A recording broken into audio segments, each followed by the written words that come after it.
What's up? Welcome to Models and Agents for Beginners, episode 32 for May 8th, 2026. Today's AI news is pretty exciting, and I promise, no jargon. Let's go. So imagine you are in a long group chat trying to plan a school project with friends while also texting someone else about weekend plans at the same time. Bits from one conversation start leaking into the other, and suddenly details get mixed up or forgotten. That is basically what happens when people try to use AI helpers for real work like homework or small side jobs. The AI keeps track of everything in one running conversation, but after many steps, it can mix details or even invent facts that sound believable. Think of it like a busy waiter who is juggling 3 tables at once and starts confusing orders because the notepad is getting too full. This is not because the AI is dumb, it is because it has no separate memory folders for each task, so everything blends together. The result can waste time or create awkward moments, like handing in an essay with a made-up website reference. Here's why this matters for you. More students and beginners are turning to these tools for creative projects or quick help. The fix is often not a smarter model, but adding simple ways for a human to check the work first, like treating the output as a rough draft. You can test this yourself right now. Open any chatbot, give it 2 different tasks in the same chat, then ask it to combine them. Watch which details it keeps and which ones it mixes up. That quick experiment shows the memory limits in action. Okay, now for my favorite part of the show, where we slow down and really see how something works under the hood. Think of riding your bike down the street. Your speed changes in tiny ways even if you are not touching the brakes. First, you notice you are going faster. That is velocity. Then you feel yourself speeding up or slowing down. That is acceleration.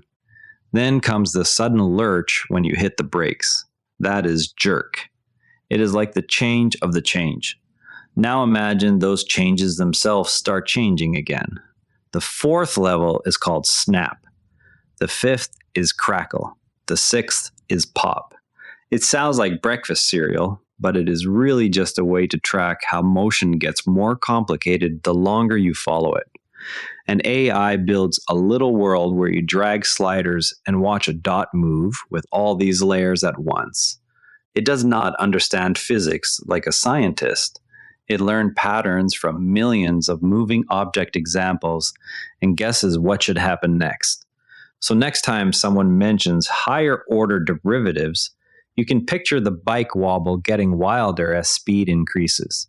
That is the idea. And that is basically how these layered motion rules work.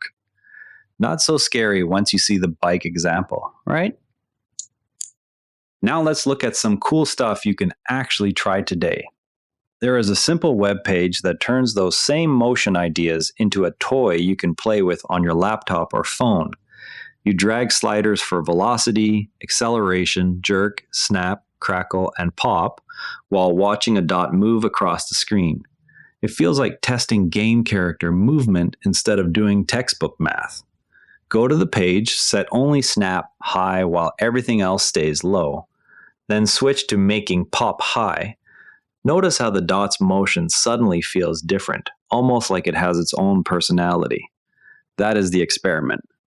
Another interesting update comes from the dating app Bumble.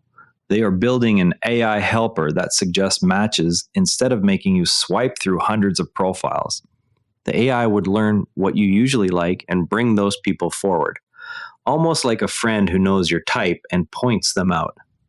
You cannot try the new feature yet, but you can open the app now and think about which past likes or dislikes you would want the AI to notice.